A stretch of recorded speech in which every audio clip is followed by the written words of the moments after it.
I love it because you have a good chunk of free content, like a tons of free resources. And I'm sure people could learn a lot from your free resources, but you also have a way to monetize and support your brand and yourself and your business, which is what you do. And I love it when people have both options, YouTube videos and blog posts and TikTok videos. And then if you want more, you could pay for more. You can hire me. Like, oh, it's a Yeah. very adaptable business model. Super, super interesting today and very viable. Lean. It's Yeah. lean. Yeah. Big fan of that. Yep. I mean, I love being the person that people turn to on social media too. Mhm. Cause like I'll get tagged and like people ask questions. Okay, that's great. I can add more, I can create more content now. Hell yeah, dude. You Oh, know, that's so cool. it's That's so cool. So you finally started your own business. Invest for the long term, and I'll show you exactly how. Be good to future you. I love creating, but Mhm. I love that I get to create and provide value to people without having to like feel forced to like post every single day when I'm cooking for dinner. That's like I don't have to post the lifestyle stuff anymore. Yeah. But I love creating, and the topic that we create on, I know you do a lot of financial literacy stuff. Mhm. I, before social media, did not know what a lack of business literacy there was Oh my with gosh. people, It is absolutely insane. It's absolutely because insane. I don't do the stuff that you and James and the other business. I don't do LLC formations for my Sure. client. I don't do that stuff. I only do trademarks Mhm. now. But I create that content because there's like so much lack of education and understanding of people. So we all Where know that people are financially illiterate, but mhm. business illiteracy is a huge part of that. Business literacy applies to everybody too. Like I think about it all the time. I'm sitting here and I'm thinking like, okay, I barely graduated high school. Barely graduated high school. I'm not a dumb guy. I can figure stuff out, but it just didn't serve me well and it didn't teach me the things I needed to be equipped with for life, really. And so I'm like, oh man, I wonder if there's I wonder how many more people there are out there that just need to know what steps they need to take to make their dreams come real. And oftentimes, yeah, it's staggering. It's staggering. I think I about it mean, all the time. the amount of times I've referred people to the one video that I found you from, it's that employee versus employer video. Oh Because yeah. you like drew, I don't know, you drew something and it Mm-hmm. was like so easy, like basic for people to get. It's like the fact that people don't even know that. I mean, I didn't know, but then there's attorneys that don't know that. So it Yeah. doesn't matter what schooling you went to, Mm-hmm. what you're doing, I'm like in love with it. It's like such a Thank you. good service. People need it.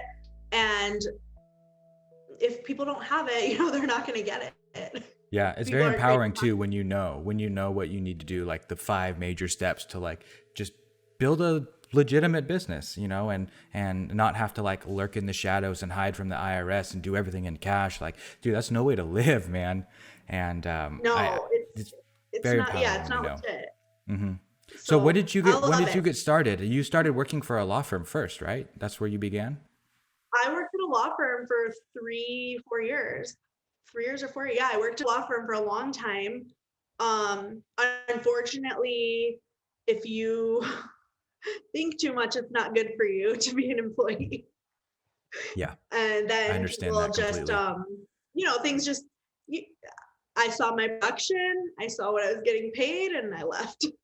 The exact same thing happened to So, me. Yep. I think yep. there's this fire inside some of us, the entrepreneurial spirit. Sometimes people will refer to it as that, but we just have such a hard time not being able to implement these seemingly like easy changes that we come up with. I don't know. We have good ideas and it's kind of hard when we're put in a creative box. Yeah, no, I I think, get where you're coming from. yeah, you have to start your own business or else you're going to be stuck, limited. Exactly. That's, So, was there anything that like led up to the change where you were like, okay, I'm done? Like, was there a series of decisions you had to make, things you had to, numbers you had to run, or did you just make a snap call and go? I made a snap call to go because and I totally understand how incredibly privileged I am. My husband works. I am very financially supported in any business venture I would go through with my Mm-hmm. family. So I totally get that not everybody could have just up and left like I Mm-hmm. did. Mm-hmm. But if I could do that and I didn't, and I chose to stay, it would have been a disservice to me. Yep. So I didn't really run any numbers. I had clients, or I had people who I couldn't bring into my firm, but they really needed my help. And so I was like, okay, I gotta go. And I started with, like 4 clients, and I just, went for it. Have you been building out your own team? That's like the hardest part, but yeah. Yeah, I'm curious how you've been able to, what was the struggle when you initially separated? Because leaving and going from a place where you're learning and working for somebody into becoming an entrepreneur and starting your own venture are wildly different. What were some of the hard parts in that transition? So the hardest part was the fact that I didn't have, before, I was working with pretty much 75% of my clients were corporate clients. Okay. And I was managing their trademark portfolios. They have thousands and thousands of trademarks globally, and I managed them. And it was hell to learn how to do that for a couple of years. But after I did, I was really good at what I did. Mm-hmm. Now I'm dealing with people who require a lot of educating.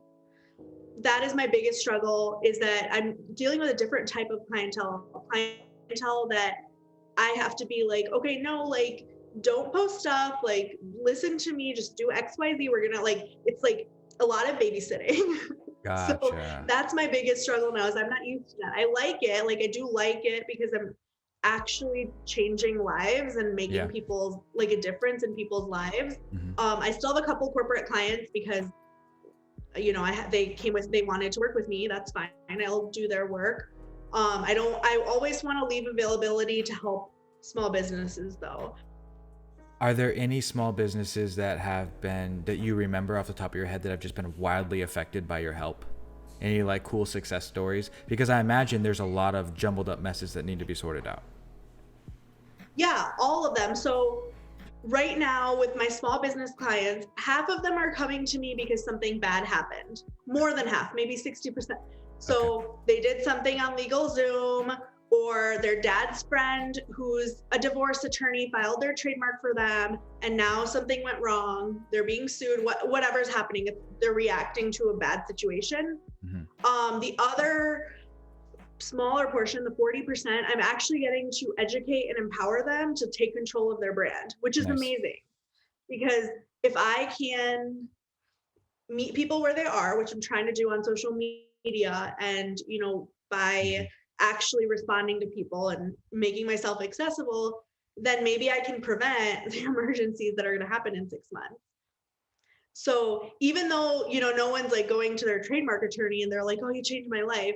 I think just having an attorney like believe in you and being like, your brand is worth the same as, Gucci and all that other stuff. Like, you shouldn't treat yourself like a joke. Like, just having an attorney say that, I think, empowers people. Mm-hmm.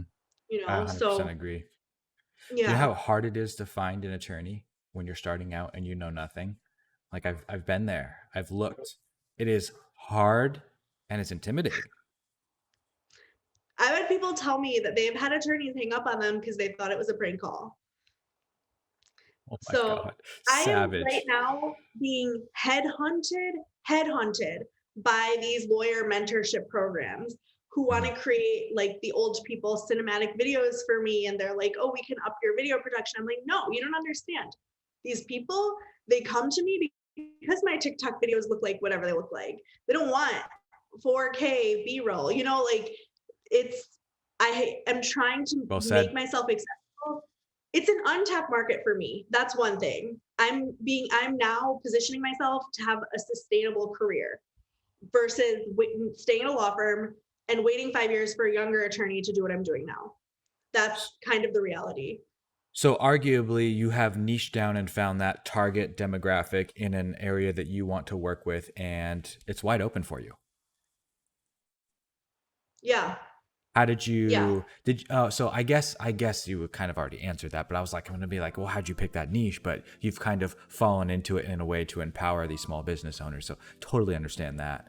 Plus on the education level. And like I said, I don't do the business stuff at my law firm. Like all I do is trademarks. So that's awesome. When people need, LLCs and when they need contracts and stuff, I do very rarely will I do contracts. even. So there's other attorneys though in my network that I have. James is on there. I have a list of all attorneys in all the states that I know, and I can just pop people everywhere. That's very helpful to people because I get it. You don't want to go to an attorney and have to explain to them differences between TikTok and Twitter. You don't want to have those stupid conversations. Yeah. So I want to be an attorney that people can actually like know that, oh, it's like a human, you know. Yeah, that's my goal. An authentic attorney. Yeah, a real person. An authentic, a real person. Yeah, a real person who is going to be like, okay, yeah, like I get your business model, this is your vulnerabilities, let's take care of them. Not be like, oh, it's going to cost you $1,000 just to come into my office and talk to a secretary. I dig that. I've been in those places. I've paid the $800 an hour attorneys. I've paid the more affordable attorneys. Like I had to learn all of those lessons on my own with my own money. Like they were expensive, but I learned them. And oh my God, if only I was just scrolling social media and I was able to come across somebody who was just like, hey, let me break it down for you for free really quick. And I'm, game changer. And you know what that happens is when you see information like that, you're like, oh, they're clearly an expert. Who am I going to turn to when I have questions? The expert. I love it. Yeah, exactly. So other attorneys hate that I'm on TikTok. TikTok for some reason triggers them. I don't know why. They don't care that much about Instagram and stuff like that, but TikTok is like, they think I'm 5. So it's, I don't get it. They're like, okay, well, you're never going to be taken seriously now. But you know what? A lot of my clients stumble across a TikTok video, then they go watch all of mine. And they're like, I already know you. You're the one I'm hiring. So people can say whatever they want. And people can say you shouldn't give that info out for free. Nobody watching a 30-second video on whatever I'm saying about trademarks or whatever I talk about, nobody is going to hire me if they are going to go DIY something because they saw a 30-second video. That's not the client that I'm going to, come to me. Thank you. Well said. I'm not trying to capture people who are bare bonesing things and DIYing things. Yeah. That's,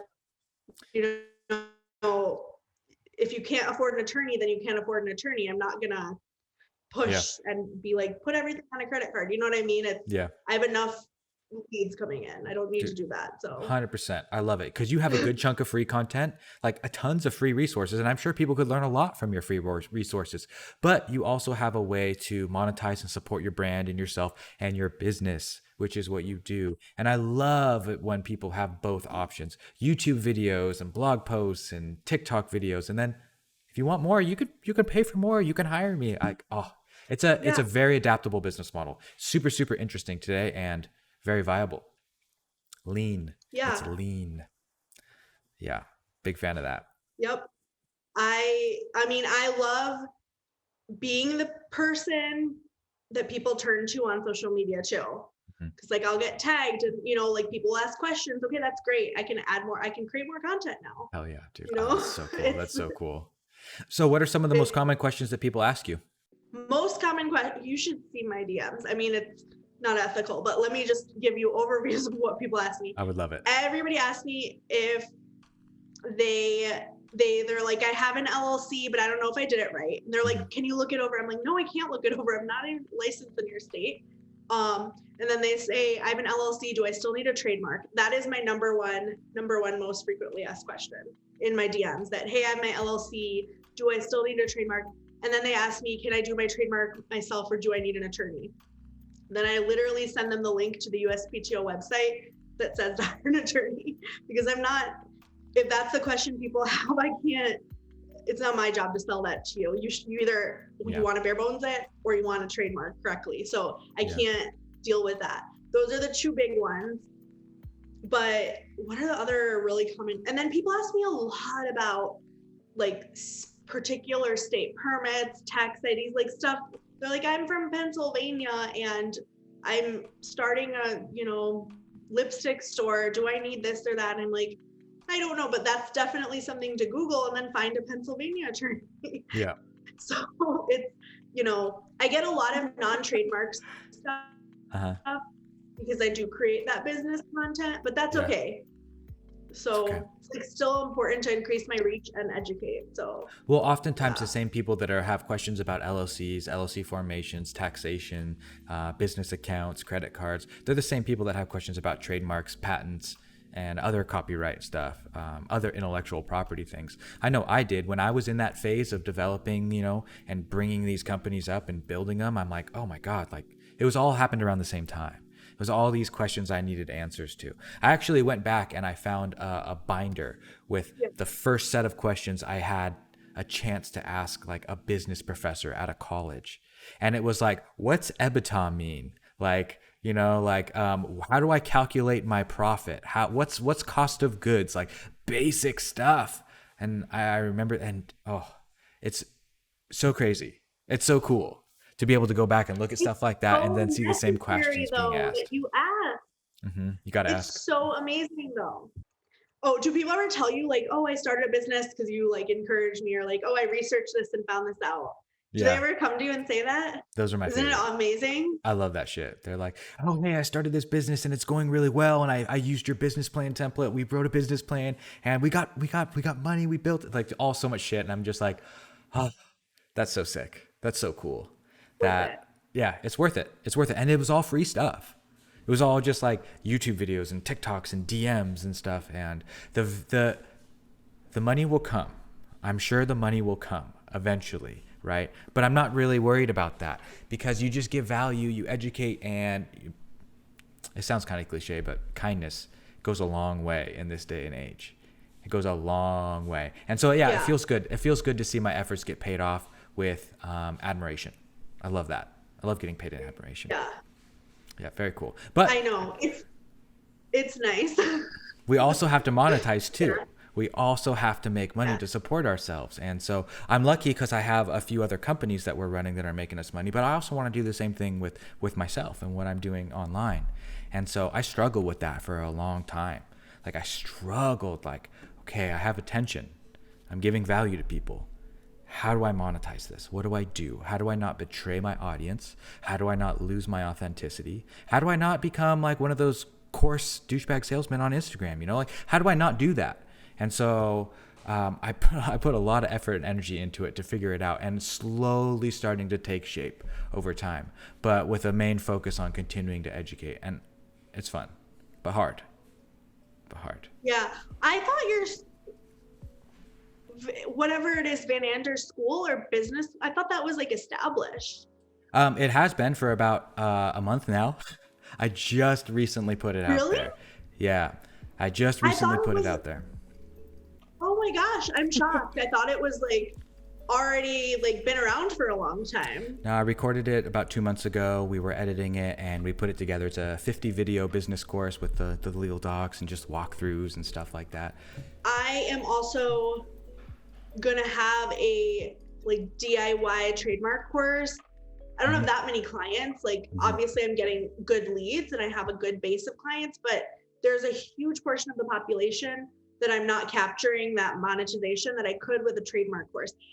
And ethically as an attorney, I cannot answer people's specific DMs that they send me. Like when they're like, hey, there's this company, I have this company, am I okay to use my name? Or, hey, I'm in Pennsylvania. As an attorney, I can't ethically answer those questions like in a DM, or some of them, even if because we are held, if I answer something that's attorney-client privilege, there's, a lot of things that go into that. So I can't go on my accounts and like spew bullshit. Like like there are a lot of people that do that, right? I can't do that because my name's on my account. They can go to my bar association and send them the video and be like, hey, disbar this lady. Gnarly. So attorneys are so like, we have to be cautious of what we do, say, message. I can't answer specific questions in DMs, all that kind of stuff that people always want me to. I need an engagement letter and to be paid to be able to answer any like specific questions from people. Like there needs to be an attorney-client relationship ethically. Not everyone can afford it. And so if you can't afford it, I still want to be able to provide like, okay, actually like these are the things to think about when you're getting a trademark. If you absolutely have to DIY it, there's going to be people who buy that course and then they hire me. So I want to still be able to capture that audience and like Yeah. monetize that sector of my following, Hmm. and then also be able to like provide them value where I can't because they can't afford me. Yep. So really Yeah. important to capture that audience who can't afford to work one-on-one with you. Yep. I 100% agree. You Yeah. got to have different price point offerings. You got to have different offerings at different price points. If all your offerings are way up here, you need a way to capture and bring people in. Whether it's, some people have affordable books or notes or packets or templates or small courses, things like that. There's all kinds of cool stuff you can do, and I think you're dead on the money with that too. Because some people really do want to pay someone to learn. Like, we are entering a space. The educational landscape has changed considerably. It's growing, and people are I now agree. understand that all you have to do is find the person who knows what you want to know. That's it. And then you have to learn from them. Like, it can be literally that simple. And the way that TikTok and the space is shaped now, it's like it's becoming easier and easier. So it's almost like you're doing people a disservice if you're not making your content easier to find and easier to digest and easier to use. Man, it's so cool. We are in such a cool spot. We get to literally teach people. I think that's badass. I no, I love it. I I can't tell you the amount of hate that I go through from other lawyers, and I still don't give a shit Nope, haters gonna hate, because man. it's more playing fields for me. That's what it is. It's more potential clients for me. That's all their hate tells me. Yep, They can stay on LinkedIn with a million other attorneys. Stay yep. there. Yep, haters gonna hate, So, man, and then like eventually I love it. they're gonna scoff at you at first, and then they're gonna start watching you, and then eventually they're gonna ask you how you did it because they're gonna want to Yep. know. That's what happens every single time, and good for you for moving first. I love that. That's cool. There's a lot of people who do So that on TikTok that are crushing it. yeah, I mean, I went to a conference the last couple of days. It's by a legal growth company, and they put on a conference like how to grow your law firm and all of that. Every single presenter was like, you got to do video. You got to do video. You should see the comments of these attorneys. They're like, we can't do video. Like, I mean, the world is past video. Like, you better be short form video, vertical video, you better caption. Like, we've evolved. Oh Like, my you God, it know what moves I so mean? quick. Yeah, I know exactly what you mean. Yeah, it better be Because tall. It we better all be look less at than our 30 seconds. watch Yep. time. Yeah, we're all like sitting there, right? We're like, oh, my video got flagged again, Uh-huh. right? So we sit there. I can't tell you how far ahead that we are providing this content in this space. Mm-hmm. Like, Yep. the people who should be the traditional people who taught, business professors, lawyers who taught this stuff to people, gatekeep info, and they're being penalized. They're going to be penalized for it. That's a really good way to put it.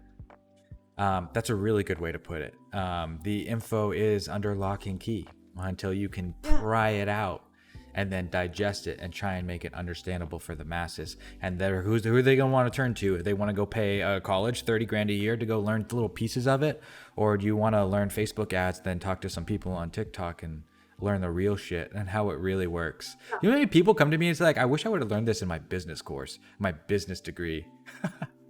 Blows my mind. I love that we are able to take these complex things and make them accessible for people who wouldn't think they're accessible. Like, that's cool. So tell me about like your practice. You go heavy into trademarks. Like, how specific do you get? Are you international? Are you domestic? Do you just do it states? Like, what's your wheelhouse? Tell me about what you do. Okay, so state trademarks are valueless. They have Okay. no value. I don't do any state trademarks because there's no point in getting a state trademark. Okay. You need a federal trademark in whatever countries you conduct business in. And I only do US trademarks because I'm a US attorney. However, I worked in an international law firm for a long time. I have multiple contacts in every single country you could imagine. I mean, I was filing trademarks in like Azerbaijan and like Myanmar, like during the Myanmar protests. Okay, so I was working with corporate clients who had a team of like intellectual property attorneys. Basically, we were on call, like Okay. for multiple of our clients. Like, we're on call. Like, they want a trademark of whatever they're launching soon in whatever countries, we're on it. Okay. Like they spent like blank check. Okay, so those are the kind of clients that I was working with. I have a huge, massive network. But me personally, I only do US trademarks. So I do Gotcha. clearance searches, filings, office Okay. actions, and registrations. And I do Okay. some teeny litigation. Gotcha. Like for a very VIP client, I'll do that. Gotcha. I really like how You you know? are keeping the business goals aligned with what you're doing and the way you forming your business. I like that. It's a single-minded purpose that you have, and I think a lot of people can learn from the way you're doing things because you're talking a lot of you're saying a lot of wise words. Really, when you try and say yes to too many things or try and do too many things, you become a jack of all trades and a master of none. And by Yeah. focusing on what you do best, like you become the best, the expert. I love that. I wish more people did that. It would help.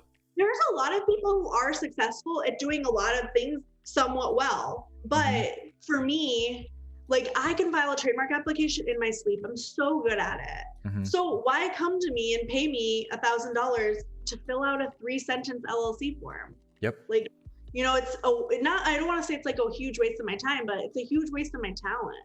Yeah. I So appreciate that. come to me for what I'm really good at. I'm going to give you the best chance you have to get that trademark. I'm going to help you, leverage, monetize your brand. And, that's what I'm there for. I'm not there, that's how I foresee myself for the next 20 years, sustaining my career. For me, I want to position myself as, hey, I am the expert. I'm amazing at this. My success rate's amazing. You can compare that. If you want results, you can come to me. If you want the cheapest value, you can pick another firm. I love that. That's, the easiest way for me to be able to like have mental sanity in my business. Yep. So, Competing on value is the way to go. Definitely not price. I don't ever like to compete on price. Value only, guys, value only. So let me ask you this question. So we know from your content, from my content, that if somebody wants to start a business, they're going to go get their LLC, they're going to get an EIN, the employer identification number. They're going to take those things and they're going to go open up a bank account for their business. And then they're going to get, their local permits and start keeping good records. Where does getting a trademark fall in that process? Where would you put it? Okay. So this really depends on if that business owner wants to own their trademark or if they want their business to own their trademark, their brand. Obviously, in 99% of cases, your LLC is going to own your trademark. You want that trademark in your business name, or you're going to have a separate holding company which owns your intellectual property, which you can license to your business. But that's maybe for people who are more advanced. Sure. For an average business owner, let's say you're starting personal training business, okay? You're going to sell some workout plan, some nutrition plan. You're going to call yourself, I don't know, Marty's Fitness, okay? You want the trademark Marty's Fitness, so you get your LLC Marty's Fitness, and then you want your LLC Marty's Fitness to own the name Marty's Fitness. So after you get your LLC, do all your EIN, all that stuff, get your bank account, pretty much concurrently, right after you get your LLC, you should do a clearance search. Okay. The name of the LLC, doesn't matter. They could name their LLC 1234 LLC. It wouldn't matter. They can still be the name. They don't need a DBA either. Like they need the DBA to write check or to cash their check. But the trademark should, in an ideal world, come immediately as soon as they get their LLC. Gotcha. And so a lot of people think that you have to show prior use. Can you show intent to use if you don't have any use cases yet? Yeah. So the best time to get a trademark is before you launched. If you've already launched your business, the best time to get it is today. Got it. So if you look at the top brands and companies we interact with every day, Amazon, Apple, Nike, I don't know, any brand we interact with, they get their trademark either within days of establishing their LLC or even before they launch or before, they launch, way before they launch. Gotcha. So you can file your trademark application as intent to use or in use. There's two types. Got it. Okay. It's really important to get your application in because the day you get your application in, it's called your effective filing date. Gotcha. So that's a legal term. It's like the EFD. And that particular day, from that day on, you have a level of protection as soon as your application is in. Got it. It's like when you submit that first provisional patent. Yes. Yep, very similar. Just that first time you make that contact and you make an effort, it all falls back to that original date. Yeah, it's really interesting. Now, is one way better to go than the other? The intent to use versus the already using it. Like, what do you think? So that really depends on the circumstances. Okay. So it's on the strategy. So it depends a lot on goods, on services, on, is somebody else potentially using your brand? Like, what are we trying to do there? That is where that strategy comes in. Gotcha. So, I have brands that come to me and they tell me, okay, well, I'm selling, I have a client, she's selling, leotards and t-shirts, but she in 2 months is going to start selling shoes. So within our application, we can actually put, some of the goods as using and some of them as intent to use. So there's a lot of strategy that goes into that. But then there's other cases where, maybe we're going to wait a month till we get the shoes so we can show use in commerce. So, to be more cost effective. So it's a lot of fact and circumstance specific. Got it. So really they need an expert opinion to look at each specific case to figure out the best way to go about things. Yeah. So I can't say that one way is better than the other, because how I evaluate that and advise is based on, I need to understand what are your business goals and what is the situation going on. So do you just need this trademark to beat out something else that's going on? Or can we afford to wait a couple weeks before you get your products in and save a little bit of time and money? Because if you file intent to use, it does prolong the application process, and it is, $100 or so more expensive. So that's a strategy. Got it. I like it. So a lot of these states are name specific. LLCs are state specific, I should say. And I know that trademarks are also industry specific. Now, there's a lot of weird lines in the sand there. Will your trademark protect you internationally? Obviously that's what you do, but no. I mean, in the US, can it protect you in all the states? Can it transcend state lines? That's what I'm trying to ask. Yes. So here's the thing about LLCs and trademarks, because this is for, I don't know why people don't know this, but if you get what state are you in, by the way? I'm in Illinois. California. Okay, so let's say you're in California and you get a trademark in California. You get the state trademark and you have an LLC, but you don't get your federal trademark registration. Whether I'm in Illinois, Michigan, Texas, California, China, Canada, wherever I am, I can get a trademark for your business name, whether I'm in California or not, and I can get a trademark that's valid in all 50 states, and then I can stop you from using that. I mean, gnarly. People will argue with me and say, but you can still use it in the particular cities that you were conducting business in and all that stuff. I mean, that's like a 2-3 year legal battle where you have to cease business operations. That's like a 6-7 figure lawsuit. So that's not, for all practical purposes, no, you're shut down and you start over. If somebody gets a trademark before you, even just one day, they get a trademark one day before you, you're done. They tried to do that to me. My supplier in China did that to me. Okay, so you already know, better. Yeah, I know better now. I know, it sucked. It was expensive just to make it not happen. Just to prevent it from going through was expensive, and that's all I was able to achieve. Yep. Because sometimes you can't trademark certain words. They're just common words. Like you can't just trademark yellow hat. So I didn't know that either. And so can you elaborate on that? Teach us a little bit. This is another thing that happens in the initial strategy session. People will come to me and say, okay, I want a trademark for gold key. The reason that you can't get a trademark, these are called descriptive marks. Yep. The reason you can't do that is because getting a trademark means that the US government is giving you a huge bill of rights. They're saying that you have the right to own gold key, and nobody else forevermore can ever use that name or anything similar to it in your industry. So if you try to trademark something like hat or gold, like something so descriptive, then that means nobody else can use a name that's similar to that.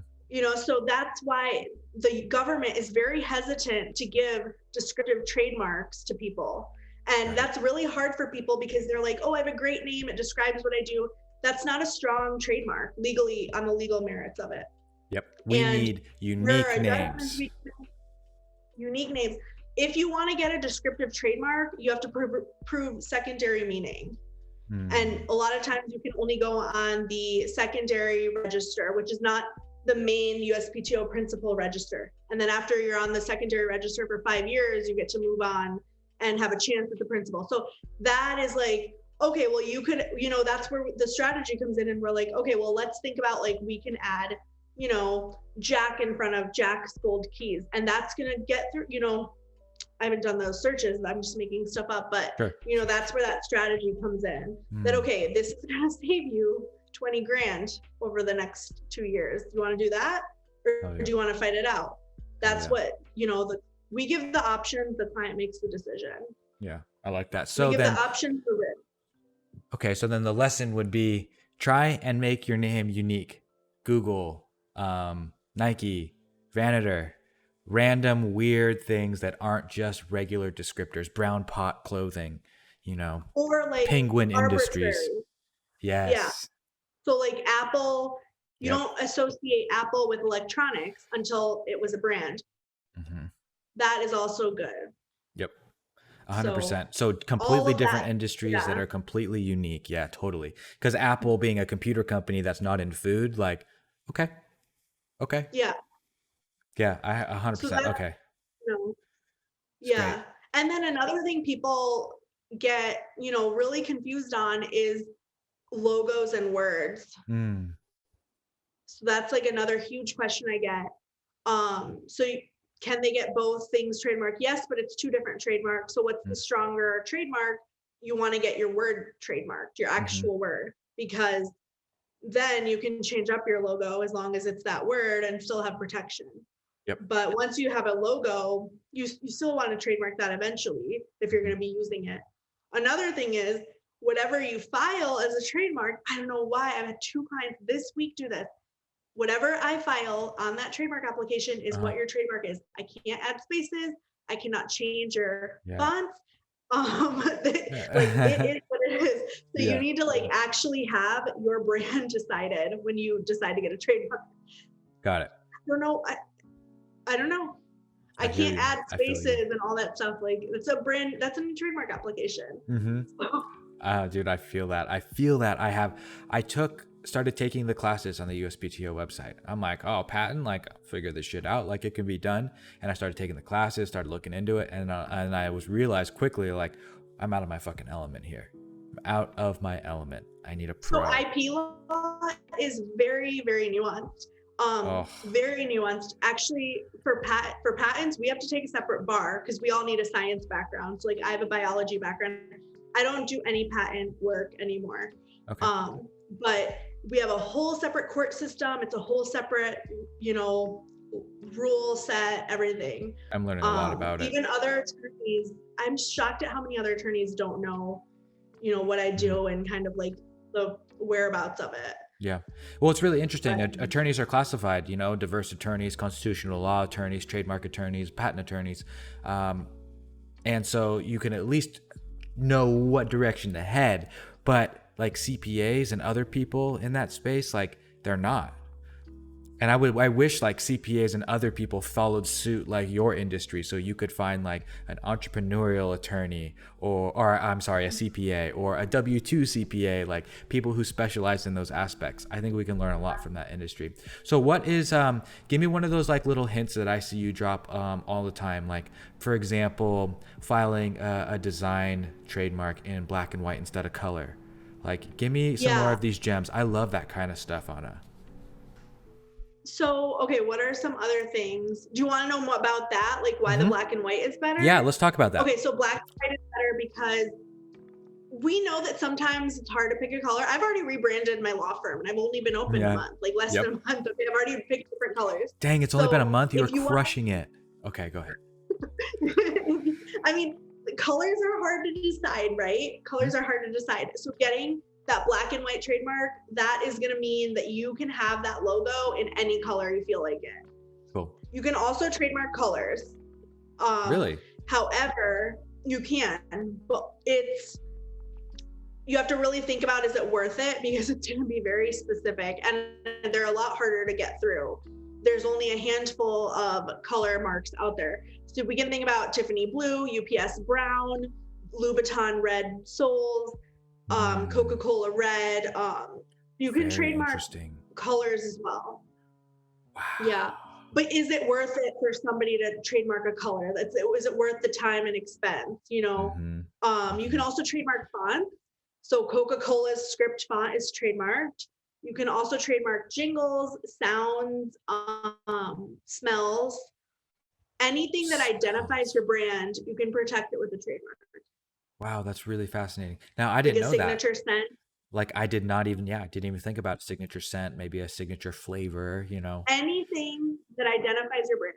You can get a trade dress application. So you can get protection even for, you know, this is kind of also veering into the world of design patents, but like if you have the shape of a nail polish bottle or like the Apple Store, the look of it, you can get that, you know, trademark too. That's cool. Trade dress.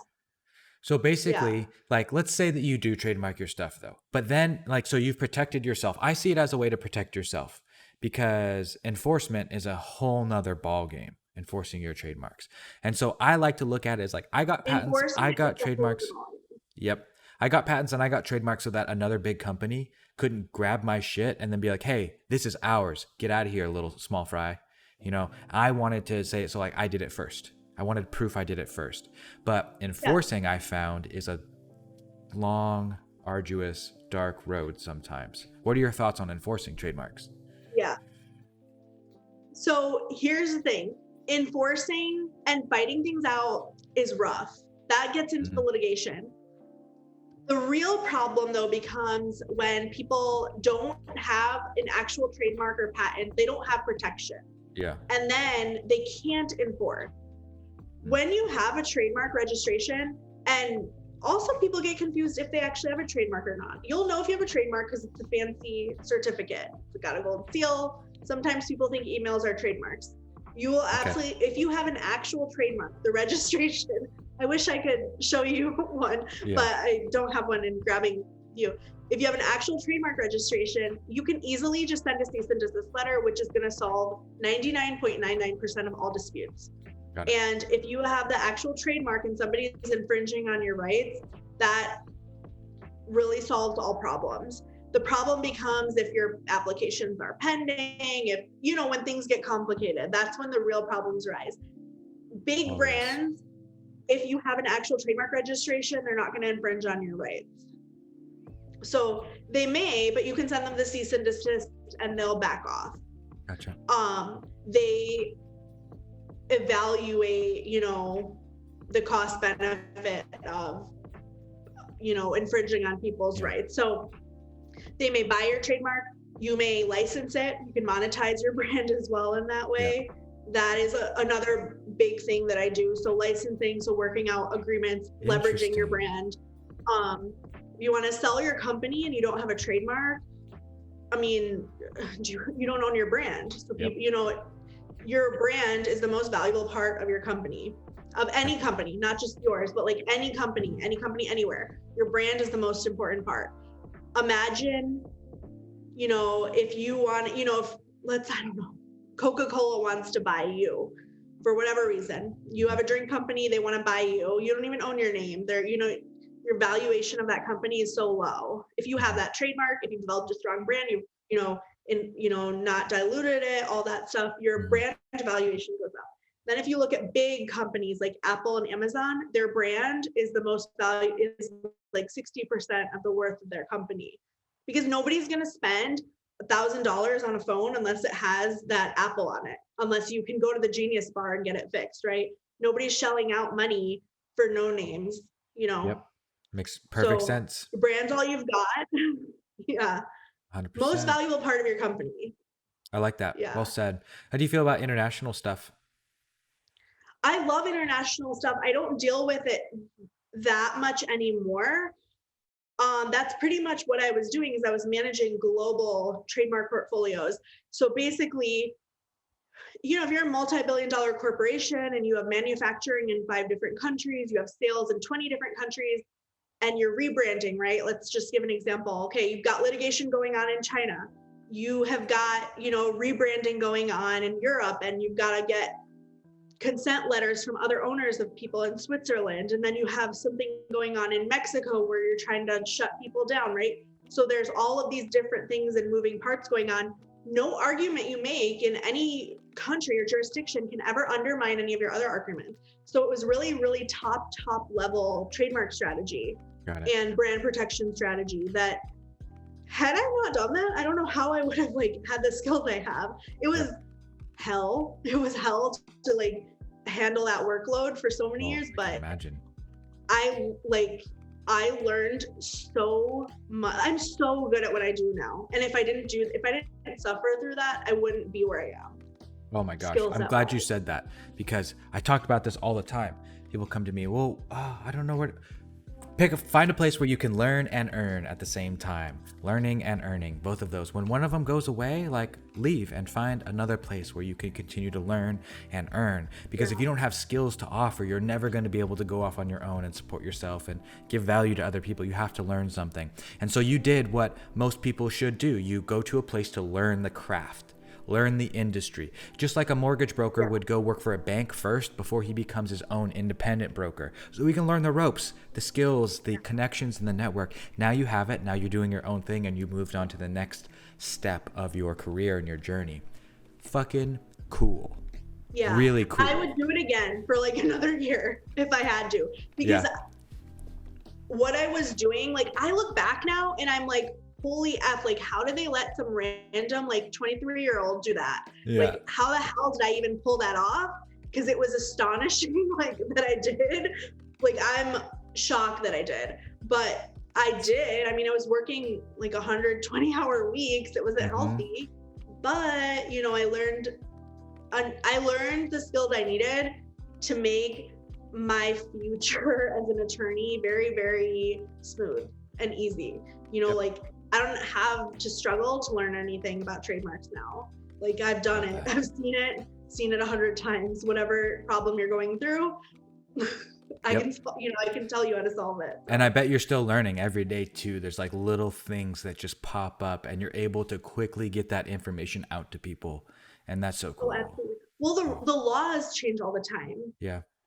And then with COVID, they're ever changing now because countries are giving certain privileges and extensions and all that. So it's constantly everything's constantly changing just with the law itself. So it's okay, I have the strategy skills, and now I have to keep on top of my industry to make sure I'm constantly giving, the best advice and strategy for that current moment. That's Yeah, it's a ever-changing landscape, that's for sure. So in this ever-changing landscape, in this cloudy, intimidating world, where do people go to find you and what you do? Where do you connect with people the most? Instagram, your website? On S-Corp. Got it. Okay, and it's the same on all those channels? Cool. Yeah. So if someone wants to go find you, it's the same on every channel, and then they can go watch all the videos too if they want to. I love that. Yeah. So they tell me that they watch all of my videos and that they hired me because they were I wanted more. I like that. So it's the video content, works in any industry. Got it. And then what's that one thing that you offer that they're going to come to you for help with? What? I offer flat fee, transparent pricing. So I offer kind of weird in your industry. I think very weird in my industry, but I'm trying to brand myself as the anti-lawyer, because the biggest complaint we got from clients was surprise hourly bills. And then also when you have an intake, when you have a client coming to you, when you have a lead, don't hand them a 30-page form to fill out. We lost, you lose so many people who just aren't going to make that effort. So I make it very easy for people to access me. And then I make it very transparent what I'm going to offer, how I'm going to offer it, and what it's going to cost. And I Oh, don't yeah. like negotiate prices. I run specials sometimes, but I don't do discounts and all that. I love it. So It it's is like, if this what is it what it is. is. This is what it is. I'm really good at doing this way. And if you want to work with me, you're going to do it this way. You're going to get the search, you're going to get the strat, you're going to get all these components so that I can keep my success rate really good. Because if I lose that, because you don't want to pay for that half hour of my time, then if I can't do a clearance search, I can't clear your name for you. Mm-hmm. Then you're going to get some surprise lawsuit and be like, oh, but you filed this for me. It's like, I can only do it my way. Mm-hmm. I completely understand. So, I like that. yeah. Thanks for breaking it down and making it simple. That's super cool, Anna. I like what you're doing. I like the space that we're in. I'm really glad that we had a chance to connect and record some content for some people. And dude, if one person just learned something from this, like, I'd be happy. And I'm sure you would be too. Yeah. Oh, no, that's I awesome. love it. Thanks for hanging out with me today, Anna. I appreciate you. Thanks. Bye.